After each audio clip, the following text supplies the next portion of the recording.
Okay, so this is Thursday, September 17th, and this is 522.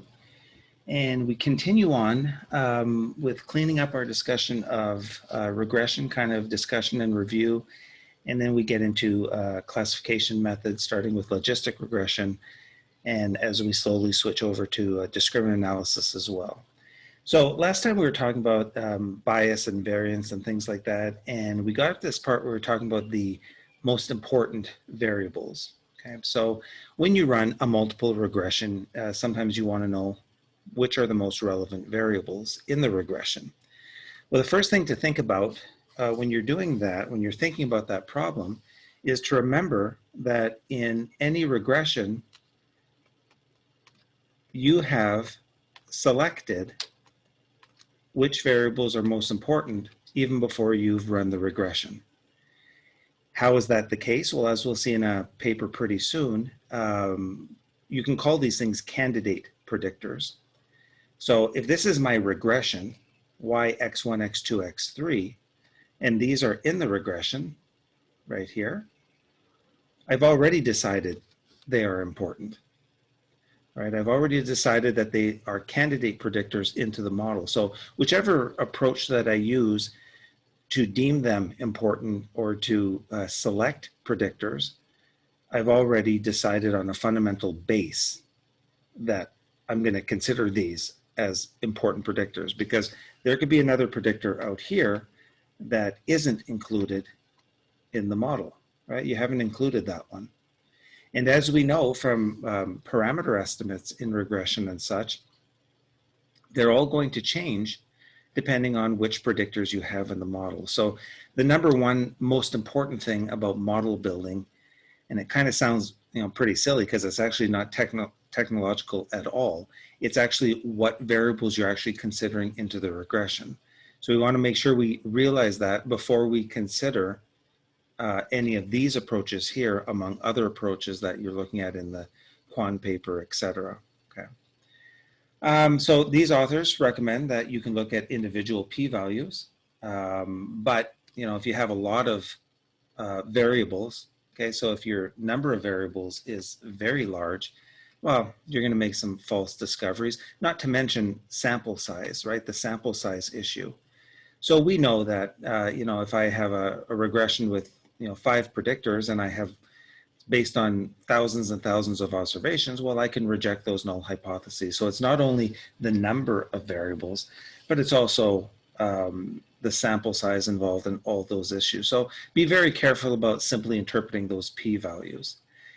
We want to do better than that. So I would almost disagree with the authors here saying, well, looking at individual p-values is one way of doing it.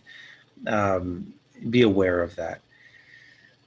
As we move on, we want to consider variable selection. So which are the, in a sense, most important variables?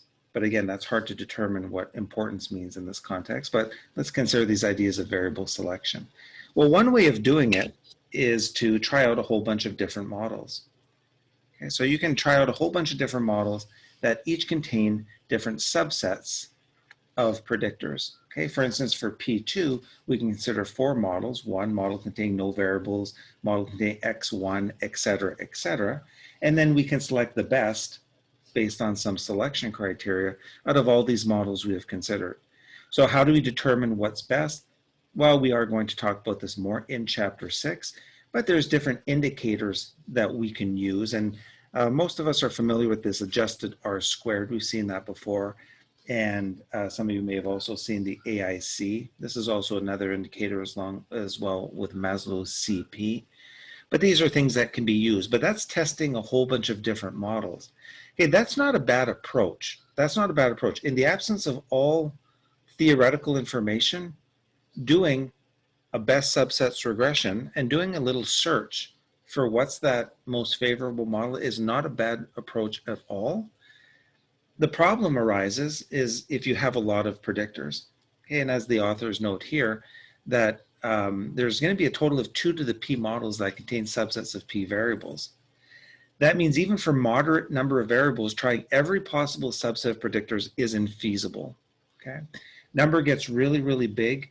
So what do we want to do? Instead, we may want to use some kind of automated or efficient approach. But again, when you do any type of model building this way in terms of any kind of automation, well, there's a cost involved, right? There's a cost involved because you lose information, right? So it's kind of like if you're going to deal with 30 variables, you're going to implement a selection procedure that, you're going to have to cut options as you go. So it's not going to be as optimal as doing kind of like that best subsets in that way, right? It's more efficient, right? But the best subsets, in a sense, is a little bit more scientifically meaningful because it's not kind of cutting corners at any place. Okay, so just keep that in mind. But again, as they note, as the number of variables get really large, you may not really have a choice. Now, if you're doing a regression with 30 variables, you're probably kind of like in the business of an exploratory search, kind of data mining mentality, and you're not really doing scientific modeling that precisely in that case. Usually, and many of you have probably heard in previous courses that if you're doing a scientific model, you're not having that many predictors in there, 5, 6 at most. And hopefully, what's the best number of predictors? The best number of predictors is a lower number because then it's more parsimonious. So you're always aiming for that lower number of predictors that explains the most variance. Don't be in a hurry to fill up your regression model with a whole bunch of variables. That's not what science is about. Science is about isolating a few variables that explain most of the variance. Forward selection, backward selection are all things that we're likely all familiar with. If not, have a look at that. The mixed selection is the stepwise idea. Okay? You should be aware as well that stepwise procedures vary depending on like R packages and programs and things like that. So if you're using SPSS, you're doing a version of stepwise regression. But if you use different packages, they may select variables based on slightly different criteria than SPSS. So be aware of that as well, that whenever you see any kind of stepwise or model selection program or package, always inquire into the program to see exactly how they're selecting predictors, because it won't always be the same. We know that stepwise, this idea stepwise is very anti-theoretical as well, right? So it's an algorithm at work. So are these as well. So again, the model, how to choose the best model is not kind of like a closed case. It depends on what your variables are, what you wish to do. But in most cases, the full entry approach to regression should be your default. Right, and you don't want to go into like fancy methods if you don't have to. So, putting in 3, 4 variables, looking at the contribution of each variable. In terms of variance explained, you can do a hierarchical regression, which many of you have heard about. You add in the predictors kind of stepwise, but not through an algorithm. You just observe their incremental contribution to the variance explained.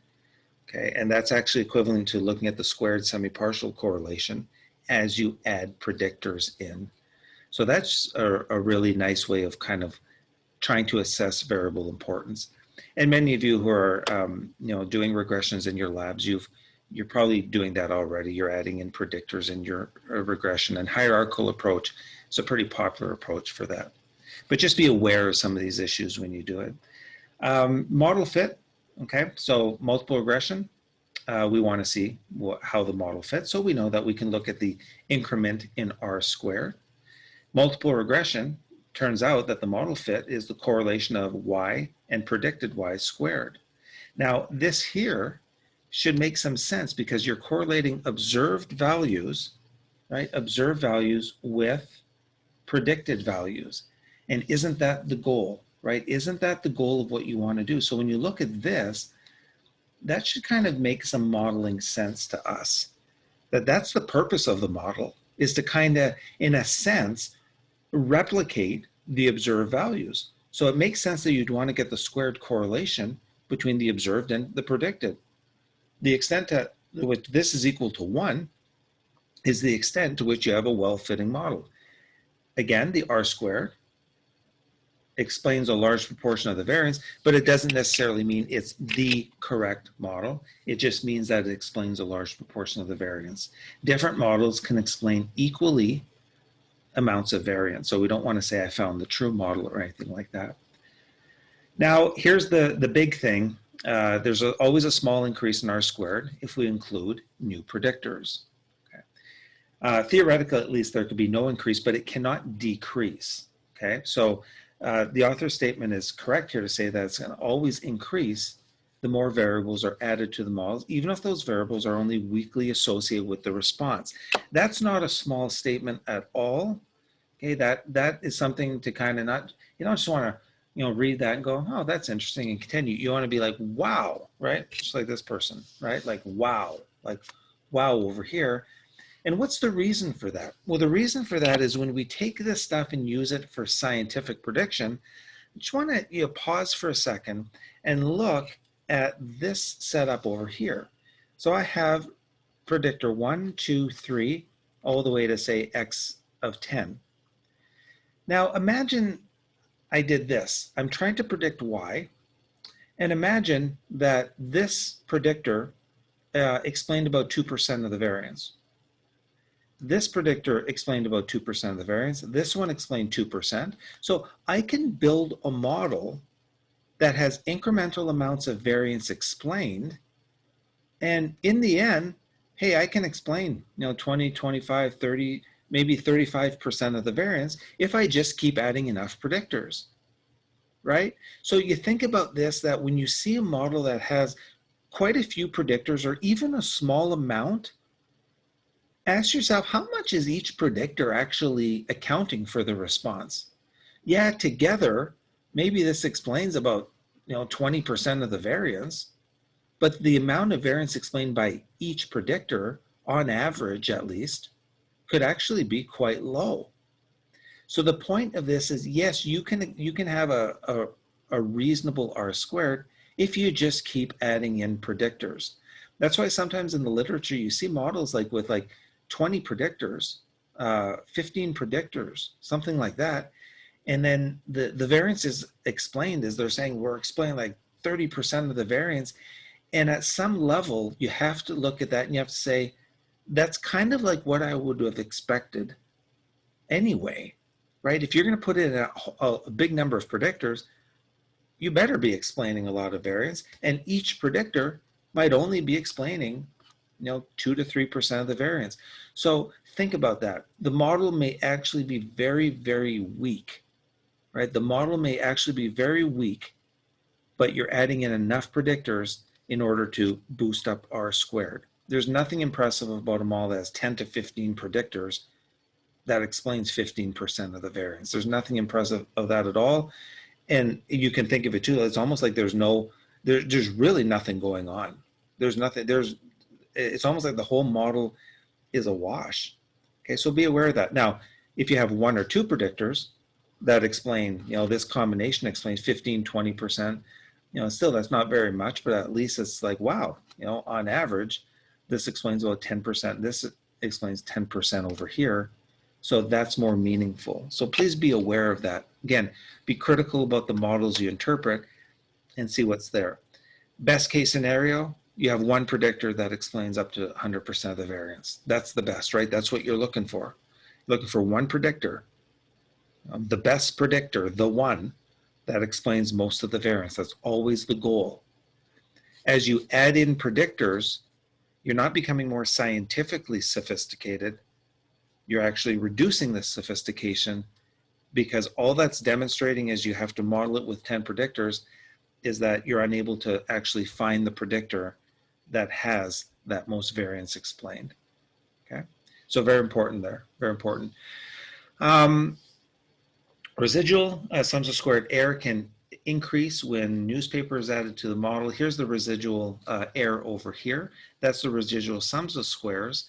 But this change in the residual error is going to depend on your degrees of freedom. So there's complications here when you actually add in predictors. So the residual error can increase when you add in a new predictor. Given that RSS, the residual sums of squares, must decrease. And the reasons for that are degrees of freedom. Remember that when you compute these things, you're going from the sums of squares over to the degrees of freedom, dividing by degrees of freedom over here, which is this is the degrees of freedom for that multiple regression model. They reduce to n minus 2 for the simple linear regression. Okay, so it's entirely possible that you have an increase, which is exactly the spirit, right, of adjusted R squared. That's the spirit of adjusted R squared. Adjusted R squared, as you may recall, is trying to account for that. So what does adjusted R squared say? Adjusted R squared says if you're going to add in a predictor, it's got to be worth something because it's going to punish you in terms of that degrees of freedom. So here's the idea of an interaction, which we'll just talk about briefly. Synergy, interaction. Synergy is probably not the best word. Again, right? Synergy suggests something kind of physical. There's no evidence for that when you fit a regression. There's no evidence for anything physical going on when you fit any statistical model. All it is partitioning variability, so we need to be very, very careful of that too, right?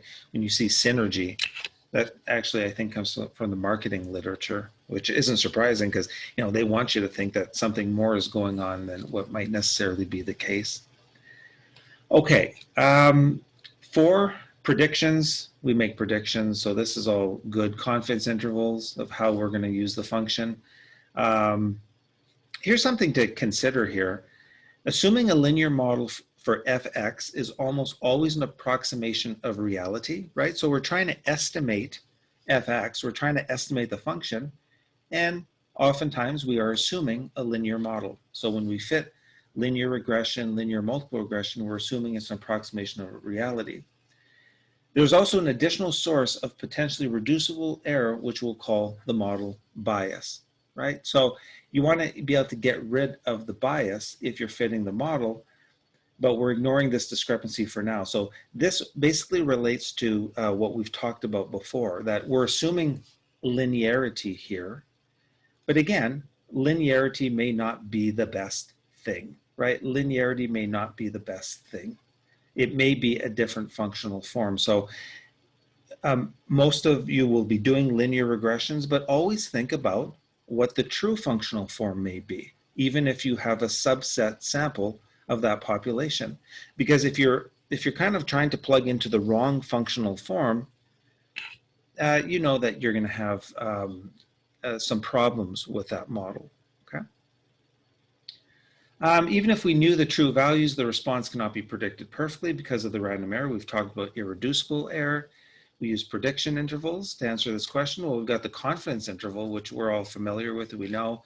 We also have these prediction intervals here, and the prediction intervals can be used for particular values of X. So in this case, in this example, it's the particular city we're looking at. So given 100,000 is spent on TV, we can form a prediction interval here. So that's at the given value of X over here. You can see that the confidence interval is kind of like that overall estimate of confidence, where the prediction interval is for the given value of X. So we can say that 95% of intervals of this form will contain the true value of X for this particular city. That's that prediction interval. The prediction interval is substantially wider than the confidence interval. Now, why might be? Kind of makes sense, right? Because, if you're going to make a prediction for one particular city, well, that's going to be pretty hard to do, right? That's going to be pretty hard to do. So the interval is becoming a little bit wider than the confidence interval. Okay, so let's continue here. We have qualitative predictors. So you don't have to have quantitative predictors in regression. You can have qualitative predictors. And you can kind of see where we're headed with this. There's a lot going on in this particular analysis here, because we're at the point where we can actually understand where this analysis has themes of ANOVA in it, analysis of variance, but also has the theme of a t-test in it as well. So predictors with only 2 levels, well, you're going to dummy code. Okay? And many of you have heard about dummy coding before. You have a 1 and a 0. If the person's a female, we'll score to 1, 0 male. You can, this is arbitrary. You can go 1, 0, it doesn't matter. And use this variable as the prediction in the regression equation. So this results in this particular model over here. So there's our regression model here. And then we have the B1 over here if the person is a female. So if we look at this example for table 3.7, we have the coefficient estimates. The average credit card debt for males is estimated to be 509.80. 509.80 because males were coded as 0. And then we have females coded as 1. So that's what they're saying here. The females estimated to carry 19.73 in additional debt because that is a positive number. Okay, so we see what's going on. The way we coded it here, these are for males, these are for females. So what is this actually showing? Well, it's showing a contrast in those mean values, right? Going from 0 to 1, right? Here we're going from 0 to 1 because females are coded at 1, so we're going 0 to 1, and we're building on this intercept value that is for males. Okay, so that's what's going on there in terms of the dummy regression. But we could also code it different ways, and depending on what you want to know from your data, we could have coded 1 and -1. 1 if the person's a female, -1 if the person's a male, and that produces this particular model here. So how do we interpret B0 now? Well, that's the overall average credit card balance. So B0, the overall credit card balance. And now what is B1? Well, B1 is the amount that females are above the average and males are below the average. Okay, so that's kind of interesting coding it that way. So the estimate for B0 would be 519. Well, it's not up here because it's in between. So it's equal to 519 because that's the average. That's halfway between the male and the female averages of 509 and 529. The estimate for B1 would be this number, which is half of the 19.73. Why? Because we've taken that average in between them. So now the estimate for B1 is, if the person's a female, is that halfway number. So that's how that's working. The final predictions for the credit card balances of males and females will be identical regardless of the coding scheme used. So depending on how you wish to code, it doesn't really matter. You're going to get the same fit. Okay, so dummy coding, this is often referred to as indicator coding. It doesn't really matter what you do. You'll get the same fit. It just matters on how you want to interpret those coefficients. Quantitative predictors with more than 2 levels. So we can have as many levels as we want, but again, you want to operationalize your research to have relatively few levels. And you can see what we're doing. We're doing basically analysis of variance. Right? We're doing analysis of variance through regression. So here we have the coefficients. The ith person is Asian, Caucasian, African American over here. Now, African American here is going to be used as the baseline category. Okay, the baseline category.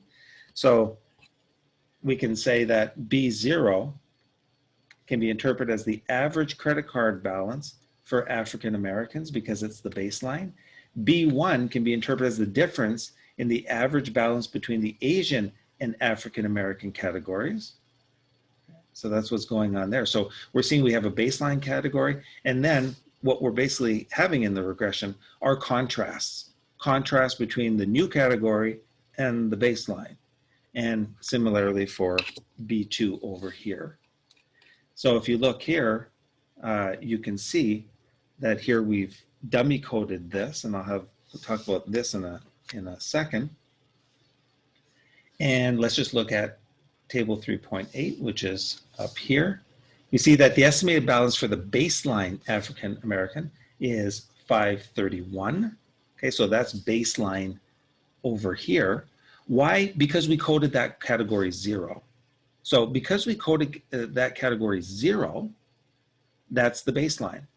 So what does that tell us? Well, that tells us that we can change the baseline. to a different category if we want, depending on the nature of the contrast we wish to make. Okay, so in this case, we decided we want to contrast with African American over here. So we want to contrast Asian with African American and Caucasian with African American. And you can see that when we contrast Asian with African American, Caucasian with African American, we're going to get p-values. So you can see that it's actually doing a whole bunch of contrast for us, a lot going on here. We're getting contrast out of this, we're getting analysis of variance, and that shows the flexibility of that full regression model, right? Remember we said that regression is like the king or queen of modeling. Well, we're kind of seeing that, how you can operationalize and define variables in different ways. So it's estimated that the Asian category will have 1869 less debt than the African American category because it's got the negative number here, so it's going down. And that the Caucasian category will have 1250 less debt than the African American category, etc. But we see that the p-values associated with the coefficient estimates are very large, suggesting no statistical evidence of a real difference in credit card balance between the ethnicities. Watch that statistical evidence, right? You don't want to be kind of thrown off in terms of that being like some kind of sophisticated thing. No, what are we evaluating here, right? We're evaluating the probability of the data under the null hypothesis, that the coefficients are equal to 0. So statistical evidence, it's always that probability of the data here. And then we're making a conclusion about our null hypothesis. Okay, extensions of the linear model. We're assuming when we perform a basic multiple regression that we have an additive relationship and it's linear. Much of what we're doing in this book is looking at possibilities that it's not linear and it's complicated. But so far it's additive and linear. But we may want to remove the additive assumption, okay? So what if we remove the additive assumption and made the relationship non-additive? Okay, if we made it non-additive. Well, in this particular model with two variables, let's just first start with this. We have two variables here, and then we'll see how we remove the additive assumption. This is additive. Okay, that's additive. There's nothing weird going on in the model. We're not like crossing terms or anything like that. This is an additive model, and we know how to interpret these coefficients. I want to make a comment on something here. If we increase x1 by 1 unit, we know that, then y will increase by an average of b1 units. That's pretty good, right? Notice that the presence of x2 does not alter this statement. Now, I just want to be clear about what they mean here. The presence of x2 does alter this, right? We know that including x2 alters this coefficient. We know that. What they mean here is that regardless of the value of x2, okay, regardless of the value x2, but I don't want you to take away from that statement that, wow, x2 doesn't matter. x2 does matter in the model, and it kind of sounds like they're saying it doesn't.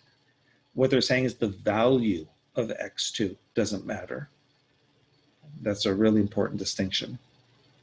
So here we're going to produce a product of x1 and x2. Now, why are we producing a product of x1 and x2? You can liken it, at least on a kind of conceptual level, to x1 and x2 in the analysis of variance, right? There's kind of like a logic to creating the product term here. When we produce a product term in ANOVA, right? When we do factorial ANOVA, we look for an interaction. What are we interested in? We're interested in the cells, right? So you have a x2 by x1, and you're interested in all those cells. So you may remember from ANOVA when we compute things like cell effects, right? So there's our grand mean, and then you're taking like the mean of a given cell minus the grand mean. You're getting all those effects, cell effects. Then you have row effects, column effects, and you're computing your factorial ANOVA. Well, you think about it, why we're taking the product of x1 and x2 here. Kind of a similar thing, right? Because watch what happens as I take the ANOVA and I reduce the cells down to smaller and smaller values, right? It's interesting, is if I divide this up, divide this up, divide this up, etc., what happens? I get these infinitely small cells, right? These infinitely small cells, which at some point, I'm going to say, you know, it's not really a cell. It's just the value of those infinitely small variables, right? Infinitely small values of the variable, rather. So when you take x1 by x2 in a regression context, where x1 and x2 are continuous, it kind of mirrors this idea, but just at a more narrow level, right? Just at a more narrow level where the cells become, in a sense, infinitely small, okay? So if I have x2 here and x1 here, I can say, well, I'm zeroing in on this infinitely small cell, which is a value on x2 and a value on x1. But since these variables are continuous in this case, that has to be extremely small, because classically in regression, we're dealing with continuous variables. So you think of that comparison to ANOVA as to why we're taking product terms. So you're multiplying x1 and x2. There's the regression. As we'll talk about in a second, if you want to model the regression term here, the interaction term, make sure you include these two, okay? That'd be a huge mistake to suddenly not include those in your software program and just include the interaction term. You never want to do that. So you definitely want to include those terms in there as well. So how does it relax the additive assumption? Well, there's a little algebraic trick here that happens, because here's our model right here. We can rewrite this here in terms of this over here.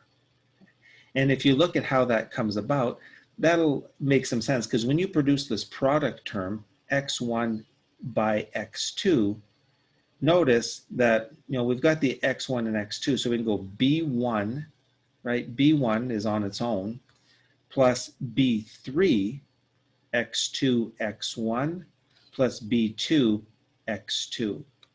So we're basically pulling out a term and we're writing this whole term here for x1 is equal to this idea here. Now, why is that meaningful?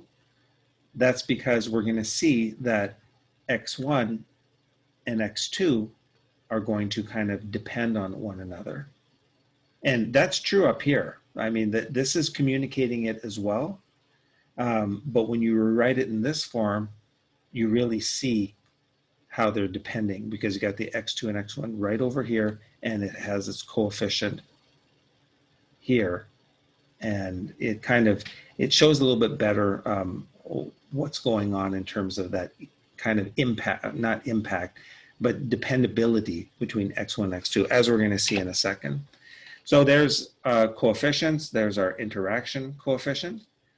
So this b1 value with that little squiggly on it changes with x2. The effect of x1 on x1 is no longer constant.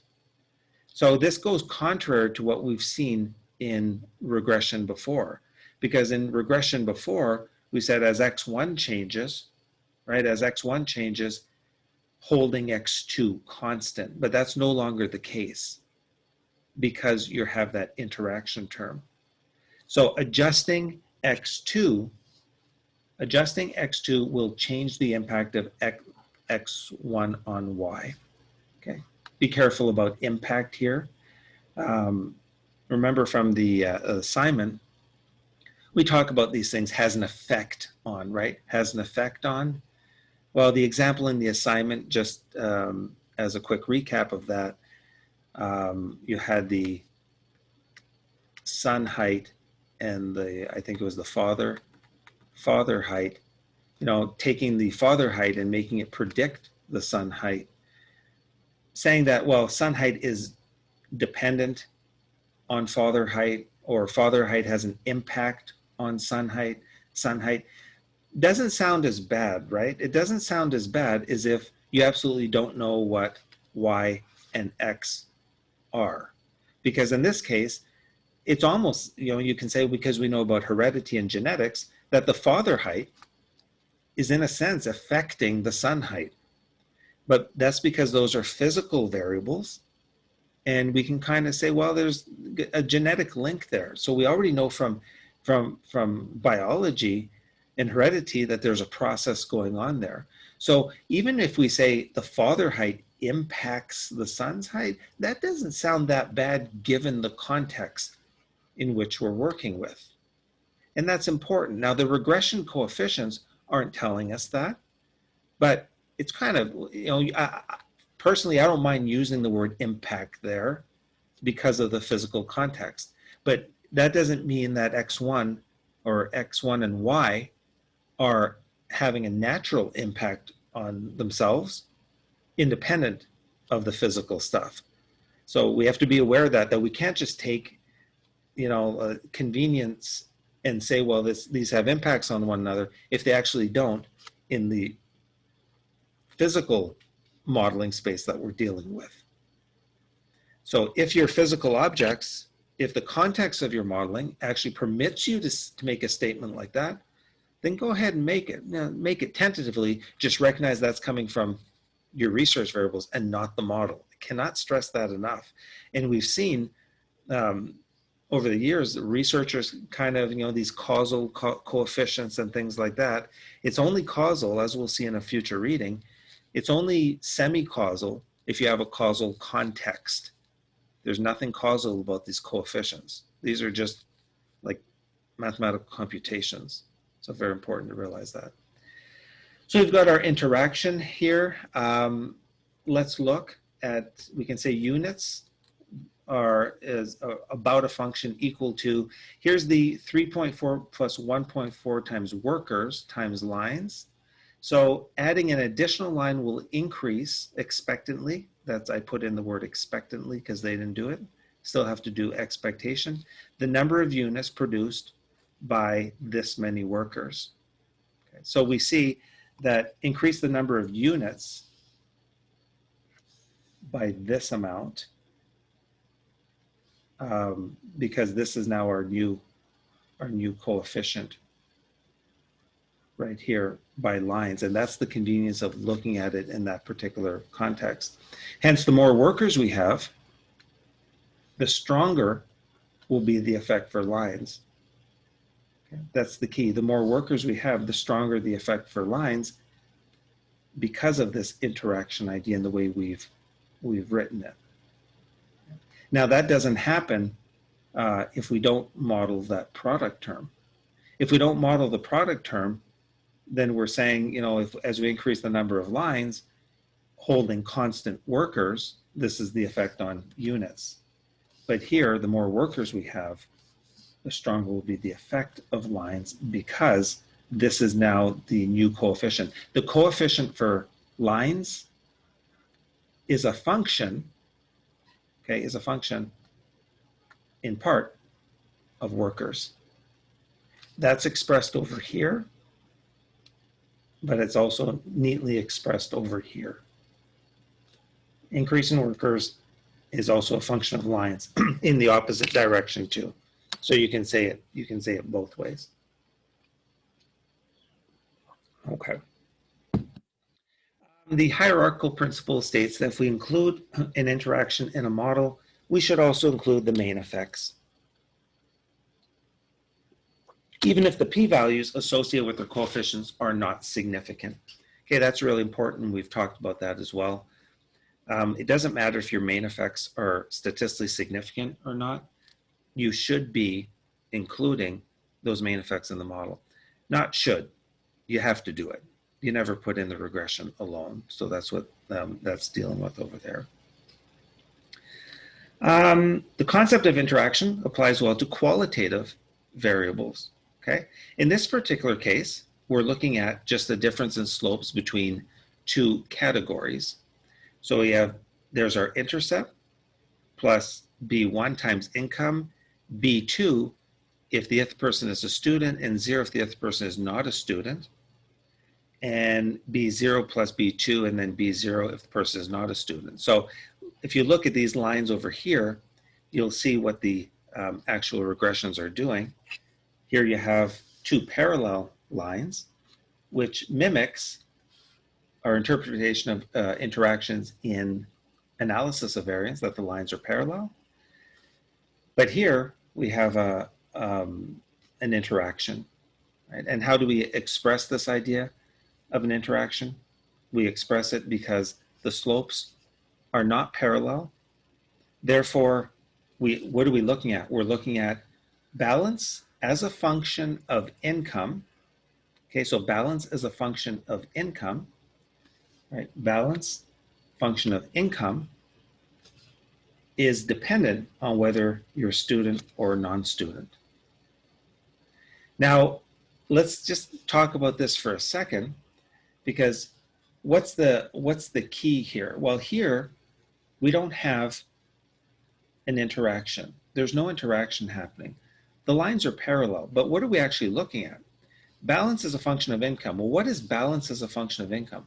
Balance as a function of income is a slope coefficient, right? It's the slope. So even though these lines are different in terms of height, that's not signaling an interaction. Okay, that's not it. Signaling an interaction. There's no interaction between income and student here because the lines are parallel. Even though they're separate from one another, it's not an interaction. So the nature of an interaction here is that the slope, right? Balance as a function of income changes dependent on whether we look at student versus non-student.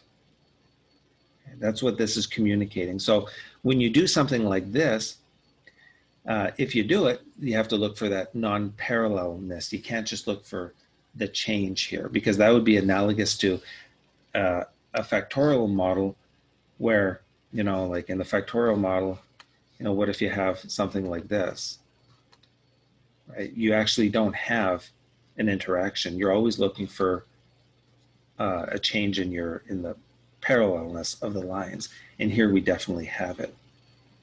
So we can say balance is a function of intercept plus slope value for income. Okay, for income. So we're starting off with just saying balance is a function of income. That's what the starting point is here. But then here's the interaction part, right? So balance, the slope of balance income is right here. Plus, well, if they're a student, there's the term representing that particular prediction. And if they're not a student, over here. And we can rewrite that as this term over here. So if a student, if not a student. And that's what these terms are representing in terms of that difference in the particular slopes. So there's your idea of interactions in regression. And sometimes we want to do them. It's probably best to keep these things continuous, right? So we have, this is a continuous or at least pseudo-continuous variable. And that's usually what you want to do. Not advisable to do like median splits are sometimes done. Usually not a great idea. I mean, it's not horrible depending on what your data look like, but sometimes people like to say, well, let's just go income low and income high. And if you do that, what type of model do you have immediately? You have the ANOVA model. What do you have? Can you see it? This is continuous. That's the response variable. Income, 2 levels. Student versus non-student, that's another categorical variable. So you actually have a factorial ANOVA with one factor with 2 levels and another factor with 2 levels. The way this is working here is that this is being continuous. So you're looking at, instead of cell differences, you're looking at slope differences dependent on the particular category. Okay. Again, this is kind of nice because you say, well, if not a student, it kind of sets that zero level, kind of like the comparison group here. And that's kind of like what's going on here, saying, well, if you're not a student, and then showing the change if you are a student over here. So you're contrasting those particular slopes. Are the slopes non-parallel? Well, that should be indicated by your coefficient for the interaction term if it's statistically significant. So this allows for the possibility that changes in income may affect the credit card balances of students and non-students differently. Okay, and again, affect, not quite sure of effect there. Just be sure you understand what those terms mean in that particular context. Nonlinear relationships, polynomial regression. Sometimes we want to fit different curves to these things. So, you can have a linear curve, you can have a degree 2, degree 5. Those are different fits that you can try on your data without, overfitting. And there's that idea of overfitting here, is many times we would just fit maybe a linear, maybe a degree 2 would probably be okay here. But if you start adding in more and more degrees, what eventually do you get? Well, you eventually get that idea on the assignment, right? Where you're trying to connect the dots, which we know what that's about now. That's not going to work unless the true functional form you have evidence for is actually very, very squiggly, but most likely not. So again, that comes down to knowing your research area a little bit in terms of what types of functional forms you can expect to see. With very, very sensitive information, sensitive data, looking at weird forms may not be out of the question. So, we're often fitting regression lines and kind of moderating that degree of the polynomial so it doesn't get too high. But in some cases, maybe you actually do want a high polynomial. There's the coefficients here. So we have B1 horsepower. We're going to add the square of horsepower for our quadratic model here. But important to note that this is still a linear model. Okay, why is it still linear? Because it's still linear in the parameters. So this is still raised to the exponent 1. It's understood that this is raised to 1 and this is raised to 1. This is also raised to 1. There's nothing that raised to 2 in terms of the parameters. So it's still considered a linear model. So what this means is a nonlinear polynomial regression is still a linear model. That's what that's getting at, because this section started off with talking about nonlinearity, yet it's still a linear model, even though you're modeling a nonlinear relationship. Here we talked about this. Why not just keep increasing your polynomial? Well, eventually it just doesn't seem to work very well, right? It becomes unnecessarily wiggly. That including the additional terms really has, it's not gonna, it may lead to a better fit in the data for your particular data, but you're not going to be able to cross-validate that on future data. Okay, so here's the horsepower squared, and you can say in this case, adding the quadratic term is statistically significant, so maybe it's worth adding in there. But again, I wouldn't take your data set and just start like adding in polynomials to see what necessarily always fits best. 99% of the time, especially for social data, you're dealing with linear, you're just trying to model a linear relationship. But if you do see something strange in your data, which you do have some kind of a curve, it may suggest a different type of model. And, like the biological data often follows like an exponential curve like that. The COVID researchers are dealing with things like that. They deal with stuff like that. So if I'm not mistaken, like cells that replicate, like a cancer cell, I believe almost grows exponentially. So the more it grows, the more it's going to grow, etc. Like that. It's not really linear. So in some cases, you really want that. Potential problems. Okay, let's run through this because I want to start in on classification. And most of this is review, that you've seen these things before in terms of the problems that could happen with linear models and looking at assumptions. So you can read through this, but we'll just talk about some of the key points here. Talk about residual plots. That could be useful for identifying nonlinearity. Okay. Remember, there's a difference between the residual and an error. Okay, they kind of call the E here by the name of a residual. You might want to reserve E for error and maybe R or something like that for residual. But the residual is what you're observing in your plot in terms of differences between observed and predicted, whereas the error is actually unobservable. So referring back to the first assignment, we talked about the latent variables. Well, on some of your papers, you'll see a comment where it's kind of like, what's that error term in regression?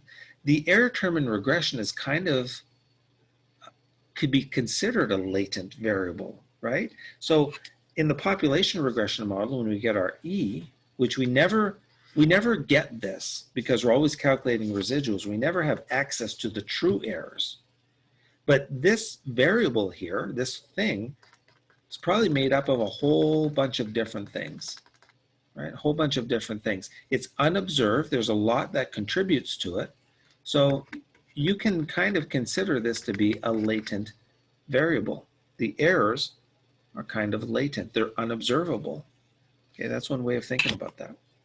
And that'll pay dividends as we move forward and look at factor models, etc. Example here, the quadratic, we talked about this. Quadratic fit seemed to help a little bit because when we plot the residuals by the fitted values, well, kind of flattens out a little bit. That's not good. That suggests the linear fit is not good, right? Because you got a pattern to the residuals, but when you put the quadratic term in the model, it kind of balances out a little bit. So that's one way you can help. You could use residual plots to help you kind of see, what's going on with your model, and maybe if adding in another term is good. So you get this, say, let's try a quadratic term. Let's look at the residuals of the plot against fitted values. That looks better. Maybe that's justification for the quadratic term. And your quadratic term, for this case, probably came out to be statistically significant. So you can verify things that way. So there's the, problems with that pattern may indicate a problem with the linear model. Correlation of error terms. Okay, so correlation of error terms, we assume that when we fit the classic linear model and we estimate regression coefficients or the fitted values, that we have uncorrelated error terms. Okay, and we do the same thing in ANOVA too. We assume that errors are uncorrelated. That's a pretty big assumption of these models. But if there is correlation between the errors, and we'll see how that can arise in a second, then the estimated standard errors tend to underestimate the true standard errors.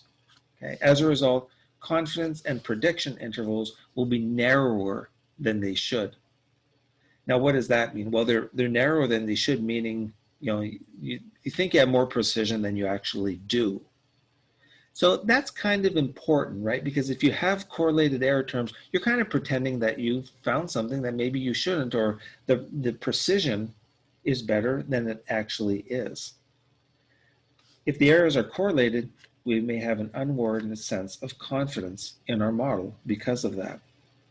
So they give the extreme example here that if you doubled the data, so you just doubled it, maybe accidentally, that you just use the same pairs, identical pairs, and you ignored this, so you have the sample size of 2n instead of just n, then our estimated parameters would be the same for the 2n samples as for the n samples. So the parameters stay the same if you just double the data by repeating it. But the confidence intervals would be narrower by a factor of square root of 2. I believe that's factorial. No, sorry, that's not factorial. That's an exclamation point. Square root of 2 over here. Okay. So the parameters stay the same, but the confidence intervals change because of your standard errors changing. So where do correlated errors happen? They happen in things like time series analysis.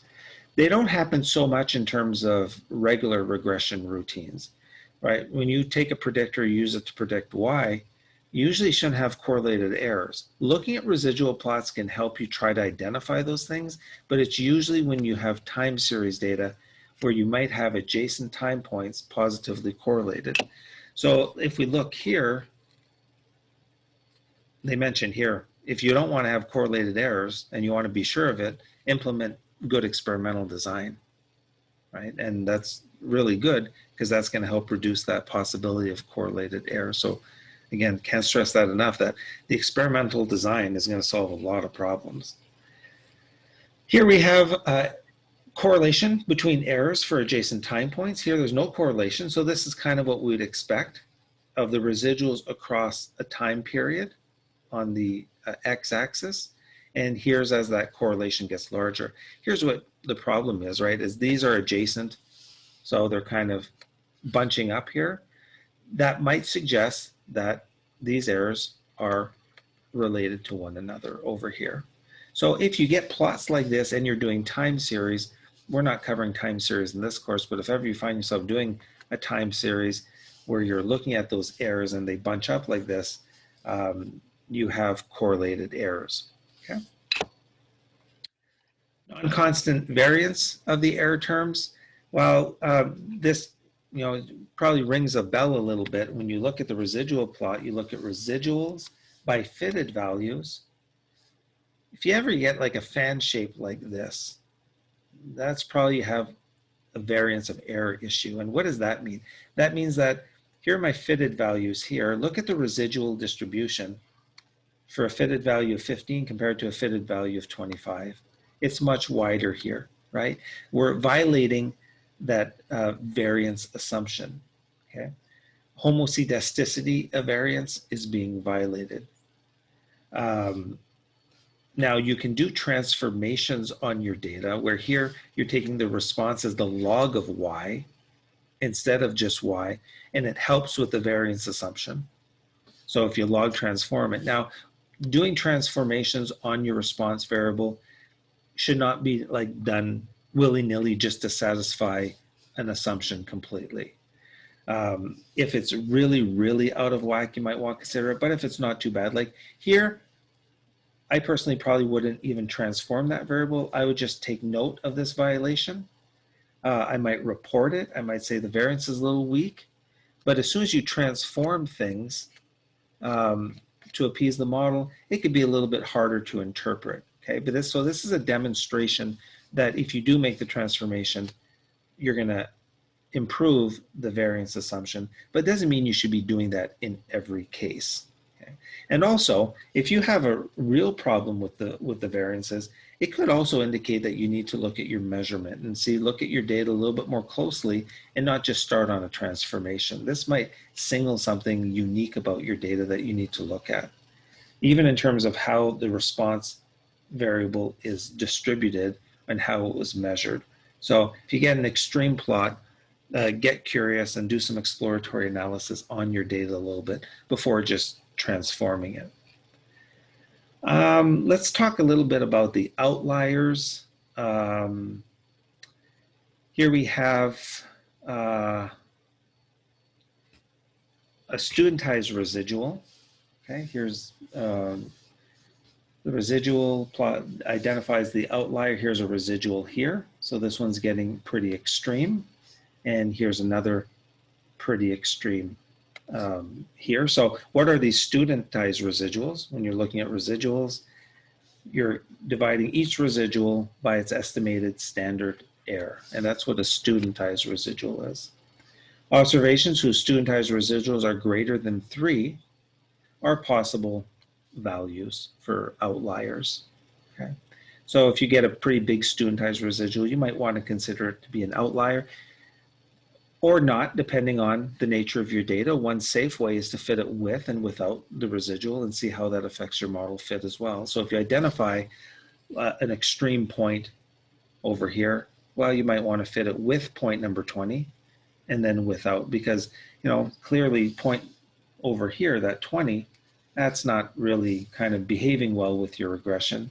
The problem is what happens if you delete this point? When you say get rid of it, well, you eliminate the residual here, but what happens? Your fit improves. So you got to be aware of that when you delete points, because if your fit improves, but this is a fair data point, well, then you're inaccurately representing things, because your least squares line is trying to minimize the sum of squared errors. So just like an average, it has to take that into account. So be careful with outliers, right? And when you're working with your supervisor and you're running analyses and you spot outliers, most likely your supervisor is not going to say, well, let's just delete it. They're going to say, well, let's look at that observation. Should we delete it? Should we not? You're doing science. You're not just fitting a statistical model. You're doing science. You need to consider those things carefully. Take a look at the leverage idea there. Co-linearity. We've talked about this, and you've taken regression before, so you know there's issues with co-linearity and computing VIFs and things like this. This is kind of interesting here because this is showing what's known as the contour plot. So I believe we talked a little bit about last time. So the black dots represent the coefficient values corresponding to the minimum residual sums of squares. So that's that minimum sums of squares. So there's the contour plot for the balance onto age and limit example in the book. The minimum value is well defined. Okay, that's what that's saying here. The minimum value, we can actually find that minimum value and it's clearly defined.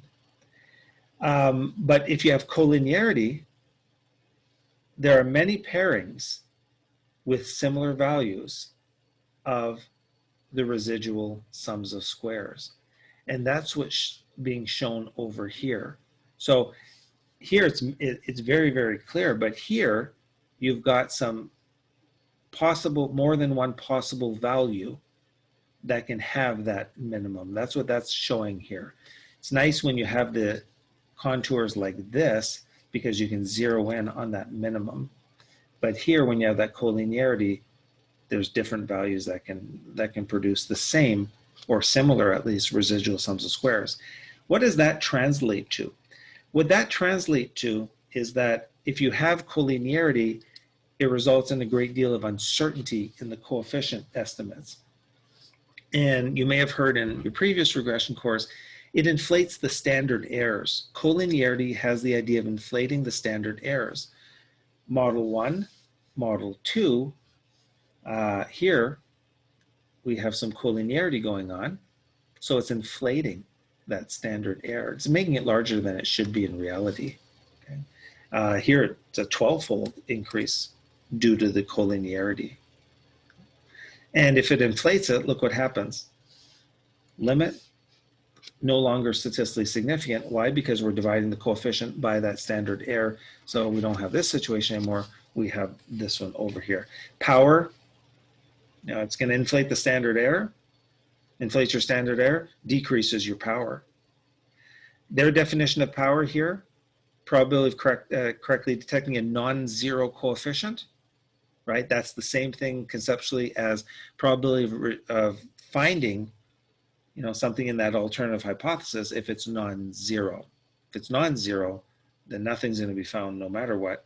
But if there's something there, if there's some effect, if there's some distance, then you're trying to find it. So that's what their definition of power there looks like.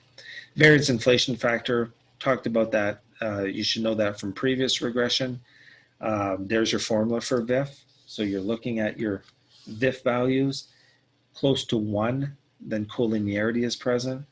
Okay, so remember when you're looking at this R squared value here is R squared from regression of X onto all other predictors. That's what that's doing. So you look at this whole term, it's saying how much for that particular coefficient, sub j over here, how much is that variable correlated with all the others in your model? And that's what the VIF is doing.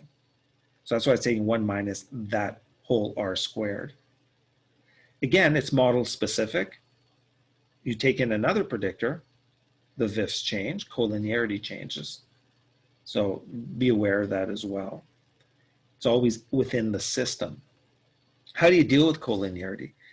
Well, you can drop one of the problematic variables from your regression and explore options, right? Explore options. Look at your bivariate plot as well. Sometimes that gives clues as to which variables are collinear.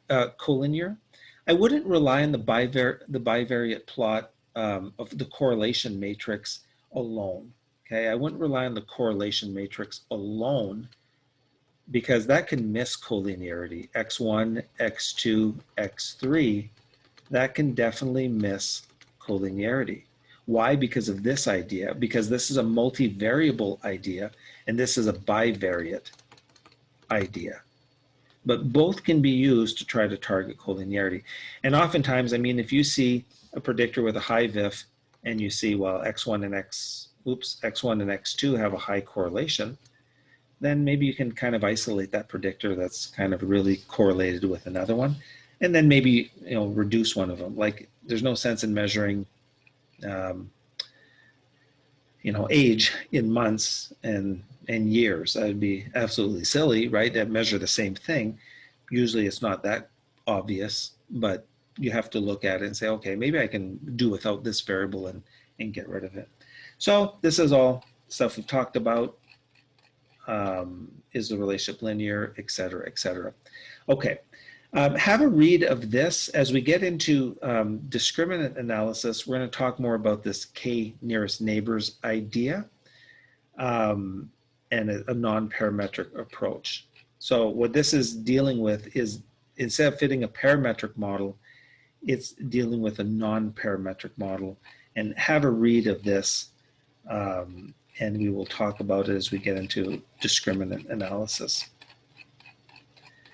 Okay, so now we want to take a quick break, and then we want to come back and talk about classification. I'll talk about classification and take a look at the logistic regression model.